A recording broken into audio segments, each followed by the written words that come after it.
ಓಂ ಗಂ ಗಣಪತಯೇ ನಮಃ. Hi hello ನಮಸ್ಕಾರ. ಸ್ಪಿರಿಚುವಲ್ ವೈಬ್ಸ್ ಯೂಟ್ಯೂಬ್ ಚಾನಲ್ಗೆ ನಿಮ್ಮೆಲ್ಲರಿಗೂ ಪ್ರೀತಿಯ ಸ್ವಾಗತ. ನಮ್ಮ ರಾಶಿಚಕ್ರದಲ್ಲಿ ಪ್ರತಿ ರಾಶಿಗೂ ಒಬ್ಬೊಬ್ಬ ಅಧಿಪತಿ ಇರುತ್ತಾರೆ. ಆ ಅಧಿಪತಿಯ ಪ್ರಭಾವ ನಮ್ಮ ಜೀವನದ ಯಶಸ್ಸು ಮತ್ತು ಸೋಲುಗಳನ್ನು ನಿರ್ಧರಿಸುತ್ತದೆ. ಇಂದು ನಾವು ಮಾತನಾಡುತ್ತಿರುವುದು ರಾಶಿಚಕ್ರದ 9ನೇ ರಾಶಿಯಾದ ಧನು ರಾಶಿಯ ಬಗ್ಗೆ. ಧನು ರಾಶಿಯವರು ಎಷ್ಟೇ ಕಷ್ಟಪಟ್ಟರೂ ಕೆಲವೊಮ್ಮೆ ಕೆಲಸಗಳು ಕೈಗೂಡುವುದಿಲ್ಲ. ವಿವಾಹ ವಿಳಂಬವಾಗಬಹುದು ಅಥವಾ ಗುರುಬಲದ ಕೊರತೆ ಕಾಡಬಹುದು. ಇಂತಹ ಎಲ್ಲ ಸಮಸ್ಯೆಗಳಿಗೆ ಪರಿಹಾರ ನೀಡುವ ಒಂದು ಅದ್ಭುತ ಕ್ಷೇತ್ರ ತಮಿಳುನಾಡಿನ ಮಾಯಾವರಂನಲ್ಲಿದೆ. ಅದೇ ಶ್ರೀ ಮಯೂರನಾಥ ಸ್ವಾಮಿ ದೇವಸ್ಥಾನ. ಈ ವಿಡಿಯೋದಲ್ಲಿ ನಾವು ಈ ದೇವಸ್ಥಾನದ ಮಹತ್ವ, ಪಾರ್ವತಿ ದೇವಿ ನವಿಲಾದ ಕತೆ ಮತ್ತು ಧನುರಾಶಿಯವರು ಇಲ್ಲಿಗೆ ಭೇಟಿ ನೀಡುವುದರಿಂದ ಆಗುವ ಲಾಭಗಳ ಬಗ್ಗೆ ವಿಸ್ತಾರವಾಗಿ ತಿಳಿಯೋಣ. ಸ್ಕಿಪ್ ಮಾಡದೆ ಕೊನೆಯವರೆಗೂ ನೋಡಿ. ಧನು ರಾಶಿಯ ಅಧಿಪತಿ ಗುರು ಅಂದರೆ ಬೃಹಸ್ಪತಿ. ಜ್ಯೋತಿಷ್ಯದಲ್ಲಿ ಗುರುವನ್ನು ಶುಭಗ್ರಹ ಎಂದು ಕರೆಯಲಾಗುತ್ತದೆ. ಆದರೆ ನಿಮ್ಮ ಜಾತಕದಲ್ಲಿ ಗುರುವಿನ ಸ್ಥಾನ ಸರಿ ಇಲ್ಲದಿದ್ದರೆ ಅಥವಾ ನೀವು ಗುರುದೋಷ ಎದುರಿಸುತ್ತಿದ್ದರೆ ಮದುವೆ ತಡವಾಗುವುದು, ಆರ್ಥಿಕ ಮುಗ್ಗಟ್ಟು ಮತ್ತು ಮಾಡುವ ಕೆಲಸಗಳಲ್ಲಿ ವಿಘ್ನಗಳು ಎದುರಾಗುತ್ತವೆ. ಮಾಯಾವರಂನಲ್ಲಿರುವ ಮಯೂರನಾಥ ಸ್ವಾಮಿ ದೇವಸ್ಥಾನದಲ್ಲಿರುವ ದಕ್ಷಿಣಾಮೂರ್ತಿ ಅಂದರೆ ಗುರು ಸ್ವರೂಪ ಅತ್ಯಂತ ಶಕ್ತಿಶಾಲಿ. ಧನು ರಾಶಿಯವರು ಇಲ್ಲಿಗೆ ಭೇಟಿ ನೀಡಿ ವಿಶೇಷ ಪೂಜೆ ಸಲ್ಲಿಸುವುದರಿಂದ ಗುರುಬಲ ವೃದ್ಧಿಯಾಗುತ್ತದೆ. ಸ್ಥಗಿತಗೊಂಡಿರುವ ಕೆಲಸಗಳು ಮತ್ತೆ ಆರಂಭವಾಗುತ್ತವೆ. ಧನು ರಾಶಿಯವರು ಜ್ಯೋತಿಷ್ಯ ಶಾಸ್ತ್ರದ ಪ್ರಕಾರ ಬಹಳ ವಿಶೇಷವಾದ ಸ್ಥಾನವನ್ನು ಹೊಂದಿದ್ದಾರೆ. ಧನು ರಾಶಿಯ ಅಧಿಪತಿ ಗುರು ಅಂದರೆ ಬೃಹಸ್ಪತಿ. ಜ್ಯೋತಿಷ್ಯದಲ್ಲಿ ಗುರುವನ್ನು ದೇವಗುರು ಅಥವಾ ಗ್ರಹಗಳ ರಾಜಕುಮಾರ ಎಂದು ಕರೆಯಲಾಗುತ್ತದೆ. ಧನು ರಾಶಿಯವರಿಗೂ ಗುರುಬಲಕ್ಕೂ ಇರುವ ಸಂಬಂಧದ ವಿವರಗಳು ಇಲ್ಲಿವೆ. 1. ಗುರು ಅಂದರೆ ಯಾರು? ಗುರುಗ್ರಹವು ಜ್ಞಾನ, ಸಂಪತ್ತು, ಮಕ್ಕಳು, ಧರ್ಮ, ಅದೃಷ್ಟ, ವಿವಾಹ ಮತ್ತು ಆಧ್ಯಾತ್ಮಿಕತೆಯ ಕಾರಕನಾಗಿದ್ದಾನೆ. ಧನು ರಾಶಿಯವರಿಗೆ ಗುರುವು ಲಗ್ನಾಧಿಪತಿಯಾಗಿರುವುದರಿಂದ ಅವರ ಜೀವನದ ಬಹುತೇಕ ಘಟನೆಗಳು ಗುರುಗ್ರಹದ ಚಲನೆ ಮತ್ತು ಬಲದ ಮೇಲೆ ಅವಲಂಬಿತವಾಗಿರುತ್ತದೆ. 2. ಗುರುಬಲ ಎಂದರೇನು? ಜ್ಯೋತಿಷ್ಯದ ಪ್ರಕಾರ ಒಬ್ಬ ವ್ಯಕ್ತಿಯ ಜಾತಕದಲ್ಲಿ ಗುರು ಗ್ರಹವು ಉಚ್ಚ ಸ್ಥಾನದಲ್ಲಿದ್ದರೆ ಅಥವಾ ಶುಭ ಸ್ಥಾನದಲ್ಲಿದ್ದರೆ ಅದನ್ನು ಗುರುಬಲ ಎಂದು ಕರೆಯುತ್ತಾರೆ. ಗುರುಬಲವಿದ್ದರೆ ವ್ಯಕ್ತಿಯ ಆಲೋಚನೆಗಳು ಸ್ಪಷ್ಟವಾಗಿರುತ್ತವೆ, ಸಮಾಜದಲ್ಲಿ ಗೌರವ ದೊರೆಯುತ್ತದೆ ಮತ್ತು ಯಾವುದೇ ಕಷ್ಟದ ಪರಿಸ್ಥಿತಿಯಿಂದ ಸುಲಭವಾಗಿ ಪಾರಾಗುವ ಶಕ್ತಿ ಲಭಿಸುತ್ತದೆ. 3. ಧನು ರಾಶಿಯವರಿಗೆ ಗುರುಬಲದ ಮಹತ್ವ. ವಿದ್ಯಾಭ್ಯಾಸ ಮತ್ತು ಜ್ಞಾನ. ಧನು ರಾಶಿಯವರು ಸಹಜವಾಗಿಯೇ ಬುದ್ಧಿವಂತರು ಮತ್ತು ತತ್ವಜ್ಞಾನಿಗಳು. ಗುರುಬಲವಿದ್ದರೆ ಇವರಿಗೆ ಉನ್ನತ ಶಿಕ್ಷಣದಲ್ಲಿ ಜಯ, ಸಂಶೋಧನೆಯಲ್ಲಿ ಆಸಕ್ತಿ ಮತ್ತು ಜ್ಞಾನಾರ್ಜನೆ ಸುಲಭವಾಗುತ್ತದೆ. ವಿವಾಹ ಭಾಗ್ಯ. ಸ್ತ್ರೀ ಜಾತಕದಲ್ಲಿ ಗುರುವು ಪತಿಯನ್ನು ಸೂಚಿಸುತ್ತಾನೆ.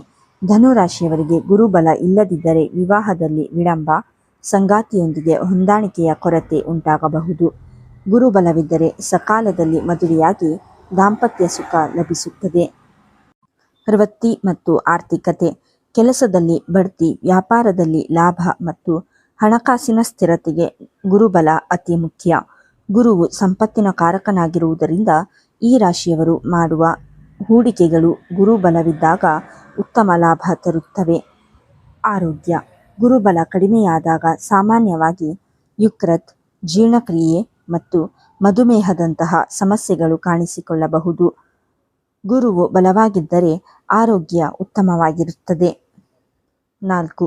ಗುರುಬಲದ ಕೊರತೆ ಅಂದರೆ ಗುರುದೋಷ ಇದ್ದರೆ ಏನಾಗುತ್ತದೆ? ಒಬ್ಬ ಧನು ರಾಶಿಯ ವ್ಯಕ್ತಿಗೆ ಗುರು ಬಲವಿಲ್ಲದಿದ್ದರೆ ಅಥವಾ ಗುರುವು ಅಶುಭ ಸ್ಥಿತಿಯಲ್ಲಿದ್ದರೆ ಮಾಡಿದ ಕೆಲಸಗಳಲ್ಲಿ ವಿಘ್ನಗಳು ಎದುರಾಗುತ್ತವೆ. ಹಿರಿಯರ ಮತ್ತು ಗುರುವಿನ ಮಾರ್ಗದರ್ಶನ ಸಿಗುವುದಿಲ್ಲ. ಆರ್ಥಿಕ ಮುಗ್ಗಟ್ಟು ಉಂಟಾಗುತ್ತದೆ. ಕೋರ್ಟ್ ಕಚೇರಿ ಅಥವಾ ಕಾನೂನು ಸಮಸ್ಯೆಗಳು ಎದುರಾಗಬಹುದು. ಅಪಮಾನ ಅಥವಾ ನಿಂದನೆಗಳನ್ನು ಎದುರಿಸಬೇಕಾಗುತ್ತದೆ. 5. ಗುರುಬಲ ಹೆಚ್ಚಿಸಿಕೊಳ್ಳಲು ಮಯೂರನಾಥ ಸ್ವಾಮಿಯ ಪಾತ್ರ. ನೀವು ಕೇಳಿದಂತೆ ತಮಿಳುನಾಡಿನ ಮಾಯಾವರಂನಲ್ಲಿರುವ ಶ್ರೀ ಮಯೂರನಾಥ ಸ್ವಾಮಿ ದೇವಸ್ಥಾನವು ಧನು ರಾಶಿಯವರಿಗೆ ಏಕೆ ಅತ್ಯಂತ ಶ್ರೇಷ್ಠ ಎಂದರೆ ದಕ್ಷಿಣಾಮೂರ್ತಿ ಆರಾಧನೆ. ಈ ದೇವಸ್ಥಾನದಲ್ಲಿರುವ ದಕ್ಷಿಣಾಮೂರ್ತಿಯು ಸಾಕ್ಷಾತ್ ಗುರು ಸ್ವರೂಪಿ. ಧನು ರಾಶಿಯವರು ಇಲ್ಲಿ ಬಂದು ದಕ್ಷಿಣಾಮೂರ್ತಿಗೆ ಪೂಜೆ ಸಲ್ಲಿಸುವುದರಿಂದ ದುರ್ಬಲವಾಗಿರುವ ಗುರುಗ್ರಹಕ್ಕೆ ಶಕ್ತಿ ಬರುತ್ತದೆ. ಶಾಪ ವಿಮೋಚನೆ. ಪಾರ್ವತೀದೇವಿ ನವಿಲಿನ ರೂಪದಲ್ಲಿ ತಪಸ್ಸು ಮಾಡಿ ಶಾಪದಿಂದ ಮುಕ್ತಿ ಪಡೆದ ಸ್ಥಳ ಇದಾಗಿರುವುದರಿಂದ ಧನುರಾಶಿಯವರು ಅನುಭವಿಸುತ್ತಿರುವ ಕರ್ಮದೋಷಗಳು ಈ ಕ್ಷೇತ್ರದಲ್ಲಿನ ಶಿವನ ದರ್ಶನದಿಂದ ನಾಶವಾಗುತ್ತವೆ. ಮಾರ್ಗದರ್ಶನ. ಗುರುವನ್ನು ಸಂತೃಪ್ತಿಗೊಳಿಸುವ ತಾಣವಾಗಿರುವುದರಿಂದ ದಾರಿ ಕಾಣದ ಕಷ್ಟದ ಸಮಯದಲ್ಲಿ ಇರುವ ಧನುರಾಶಿಯವರಿಗೆ ಈ ಕ್ಷೇತ್ರವು ಸೂಕ್ತವಾದ ದಾರಿಯನ್ನು ತೋರಿಸುತ್ತದೆ. ಸಲಹೆ. ಧನುರಾಶಿಯವರು ತಮ್ಮ ಜೀವನದ ಪ್ರಗತಿಗಾಗಿ ಗುರುವಾರದಂದು ಹಳದಿ ಬಣ್ಣದ ವಸ್ತ್ರವನ್ನು ಧರಿಸಿ ಸಾಧ್ಯವಾದರೆ ಈ ದೇವಸ್ಥಾನಕ್ಕೆ ಭೇಟಿ ನೀಡುವುದು ಅಥವಾ ಮನೆಯಲ್ಲಿ ದಕ್ಷಿಣಾಮೂರ್ತಿಯನ್ನು ಆರಾಧಿಸುವುದು ಅತ್ಯಂತ ಫಲಪ್ರದವಾಗಿದೆ. ಪೌರಾಣಿಕ ಹಿನ್ನೆಲೆ. ತಮಿಳುನಾಡಿನ ಮಯಿಲಾಡುತುರೈ ಅಂದರೆ ಮಾಯಾವರಂನಲ್ಲಿರುವ ಶ್ರೀ ಮಯೂರನಾಥ ಸ್ವಾಮಿ ದೇವಸ್ಥಾನದ ಹಿನ್ನೆಲೆಯಲ್ಲಿರುವ ಪಾರ್ವತೀದೇವಿ ನವಿಲಾದ ಕಥೆಯು ಬಹಳ ಭಕ್ತಿಪೂರ್ಣ ಮತ್ತು ರೋಚಕವಾಗಿದೆ. 1. ಶಿವನ ಲೀಲೆಯ ಪರೀಕ್ಷೆ. ಒಮ್ಮೆ ಕೈಲಾಸದಲ್ಲಿ ಶಿವನು ಪಾರ್ವತೀದೇವಿಗೆ ವೇದಗಳ ರಹಸ್ಯವನ್ನು ಮತ್ತು ಪಂಚಾಕ್ಷರಿ ಮಂತ್ರದ ಮಹತ್ವವನ್ನು ಬೋಧಿಸುತ್ತಿದ್ದನು. ಆ ಸಮಯದಲ್ಲಿ ಶಿವನ ಮುಖದಲ್ಲಿ ಒಂದು ಸಣ್ಣ ನಗು ಮೂಡಿತು. ಅದನ್ನು ಕಂಡ ಪಾರ್ವತಿಯು, ಸ್ವಾಮಿ, ನೀವು ನಗಲು ಕಾರಣವೇನು? ನಾನು ಯಾವುದಾದರೂ ತಪ್ಪಾದ ವಿಷಯ ಕೇಳಿದೆನಾ ಎಂದು ಪ್ರಶ್ನಿಸುತ್ತಾಳೆ. ಆದರೆ ಶಿವನು ನಗುವಿನ ಹಿಂದಿನ ರಹಸ್ಯವನ್ನು ಪಾರ್ವತಿಗೆ ತಕ್ಷಣ ಹೇಳುವುದಿಲ್ಲ.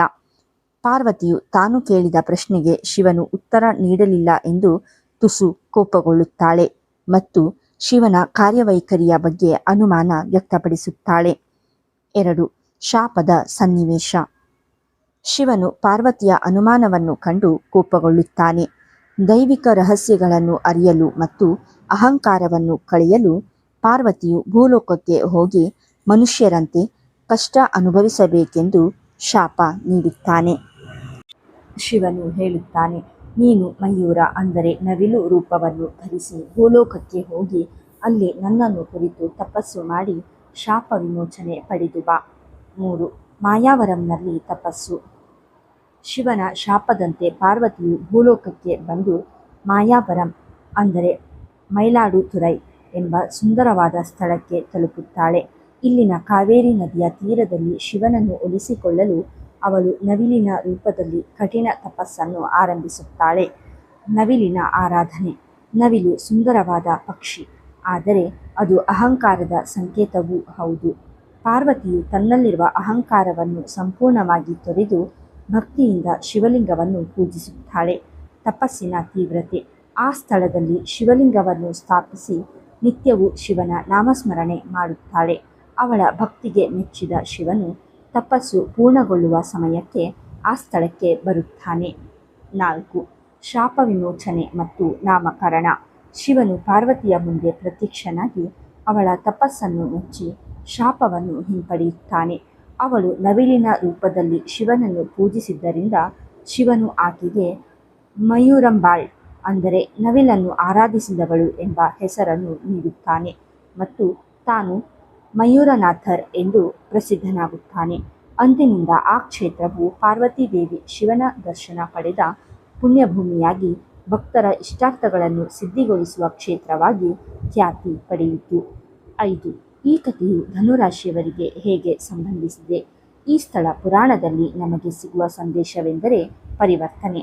ಧನುರಾಶಿಯವರು ಅತಿಯಾದ ಆತ್ಮವಿಶ್ವಾಸ ಅಥವಾ ಕೆಲವೊಮ್ಮೆ ಅಹಂಕಾರದಿಂದ ತಪ್ಪುಗಳನ್ನು ಮಾಡಬಹುದು.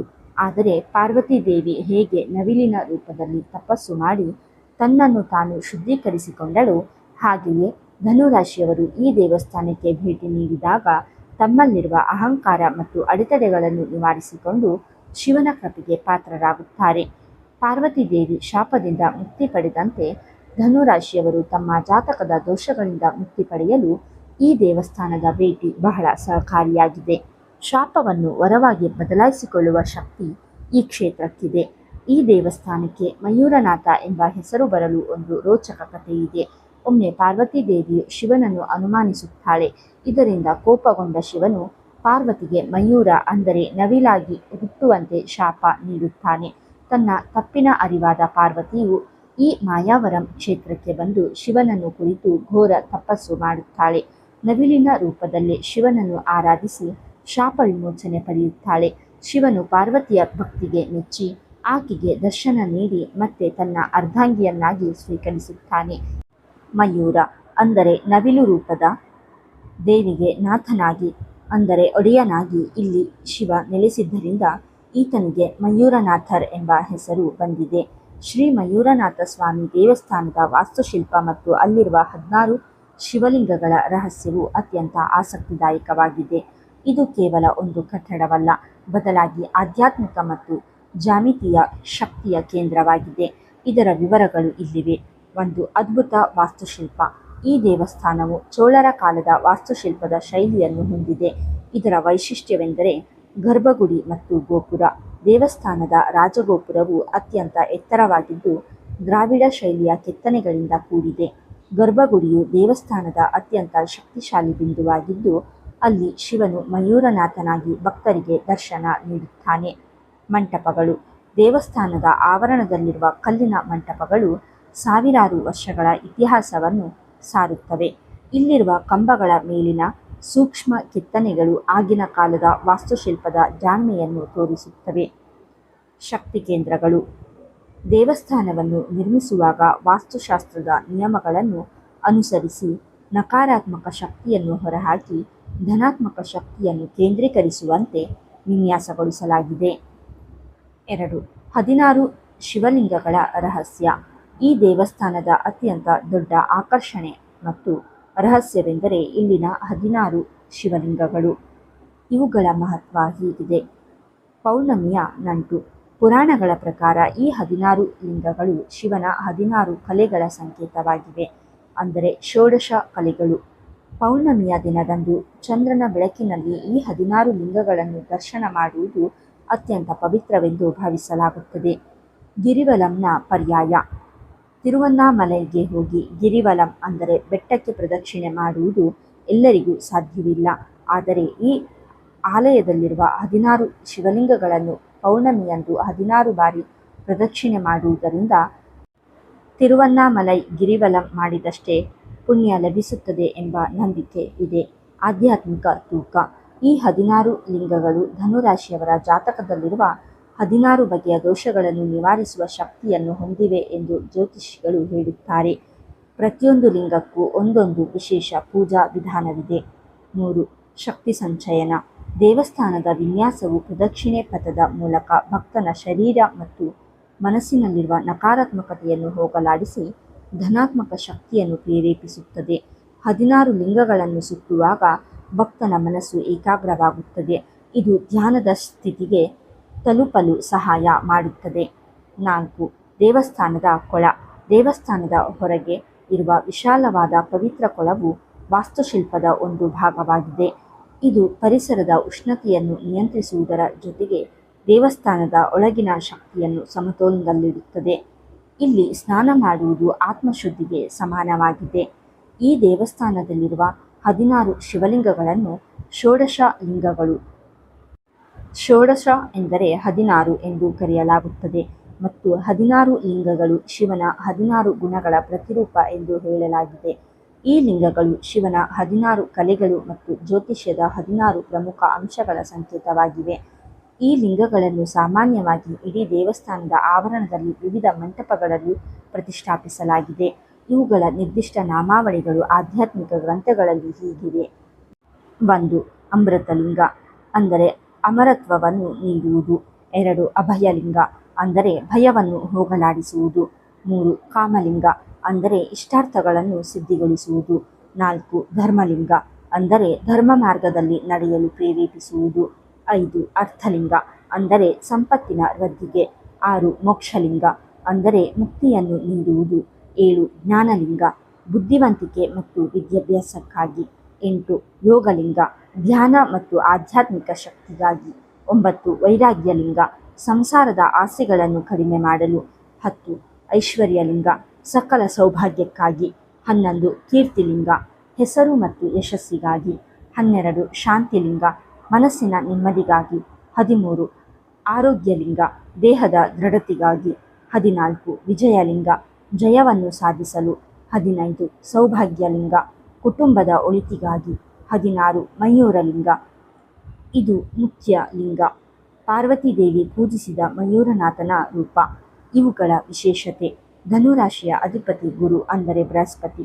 ಈ 16 ಲಿಂಗಗಳನ್ನು ಪೂಜಿಸುವುದು ಜಾತಕದಲ್ಲಿರುವ 16 ವಿಧದ ದೋಷಗಳನ್ನು ಅಂದರೆ ನವಗ್ರಹ ದೋಷಗಳು ಮತ್ತು ಪಿತೃದೋಷಗಳು ಸೇರಿದಂತೆ ಕಳೆಯುತ್ತದೆ ಎಂದು ಹೇಳಲಾಗುತ್ತದೆ. ಪ್ರದಕ್ಷಿಣೆ: ಪೌರ್ಣಮಿಯಂದು ಈ 16 ಲಿಂಗಗಳನ್ನು ದರ್ಶನ ಮಾಡಿ 16 ಬಾರಿ ಪ್ರದಕ್ಷಿಣೆ ಮಾಡುವುದು 16 ಬಗೆಯ ಪುಣ್ಯಗಳನ್ನು ಒಟ್ಟಿಗೆ ಪಡೆದಂತಾಗುತ್ತದೆ ಮತ್ತು ಪೌರ್ಣಮಿಯ ದಿನ ಈ ದೇವಸ್ಥಾನವನ್ನು 16 ಬಾರಿ ಪ್ರದಕ್ಷಿಣೆ ಮಾಡಿದರೆ ಅದು ತಿರುವಣ್ಣಾಮಲೈನಲ್ಲಿ ಮಾಡುವ ಗಿರಿವಲಂ ಪ್ರದಕ್ಷಿಣೆಗೆ ಸಮಾನವಾದ ಪುಣ್ಯವನ್ನು ನೀಡುತ್ತದೆ ಎಂದು ನಂಬಲಾಗಿದೆ.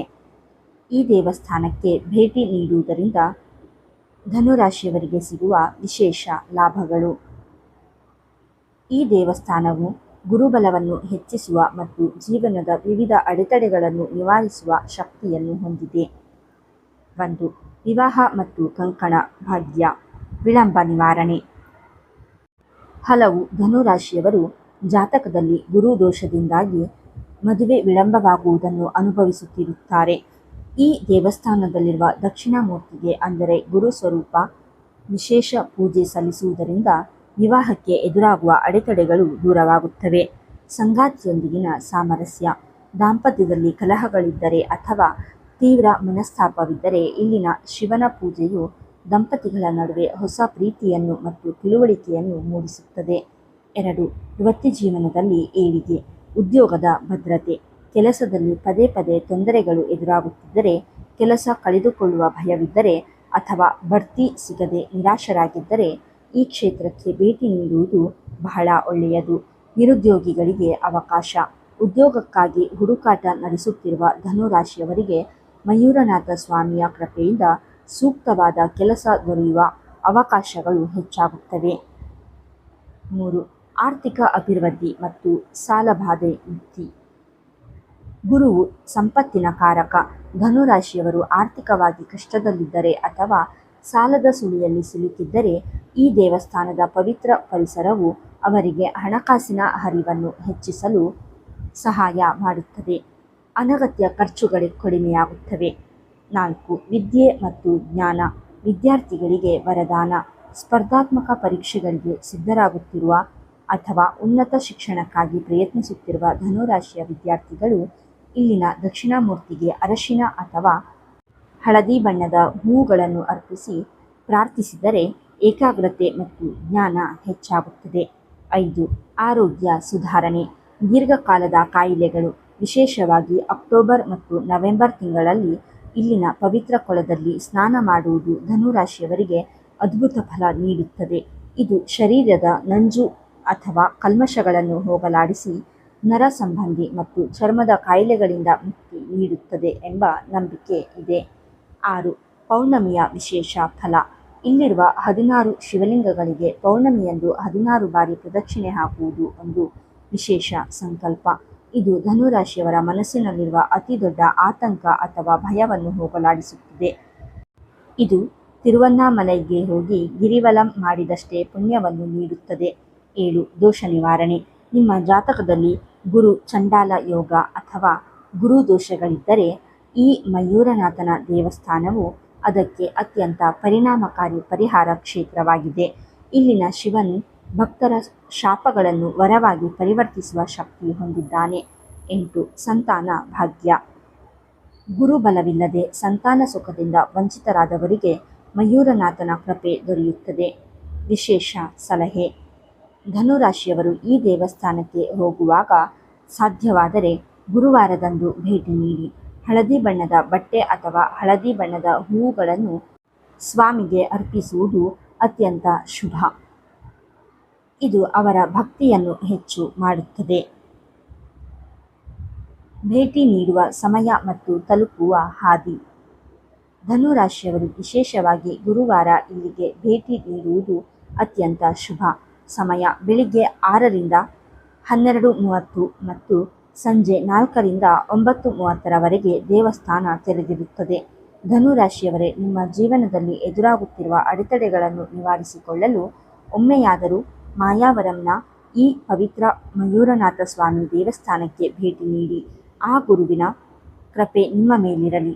ಈ ಮಾಹಿತಿ ನಿಮಗೆ ಇಷ್ಟವಾಗಿದ್ದಲ್ಲಿ ವಿಡಿಯೋವನ್ನು ಲೈಕ್ ಮಾಡಿ, ಶೇರ್ ಮಾಡಿ ಮತ್ತು ನಿಮ್ಮ ಅನಿಸಿಕೆಯನ್ನು ಕಮೆಂಟ್ ಮಾಡಿ ತಿಳಿಸಿ. ಮರೆಯದೆ ನಮ್ಮ ಸ್ಪಿರಿಚುವಲ್ ವೈಬ್ಸ್ ಚಾನಲ್ ಅನ್ನು ಸಬ್ಸ್ಕ್ರೈಬ್ ಮಾಡಿ. ಇನ್ನಷ್ಟು ಆಧ್ಯಾತ್ಮಿಕ ಮಾಹಿತಿಯೊಂದಿಗೆ ಮತ್ತೆ ಸಿಗೋಣ. ಧನ್ಯವಾದಗಳು.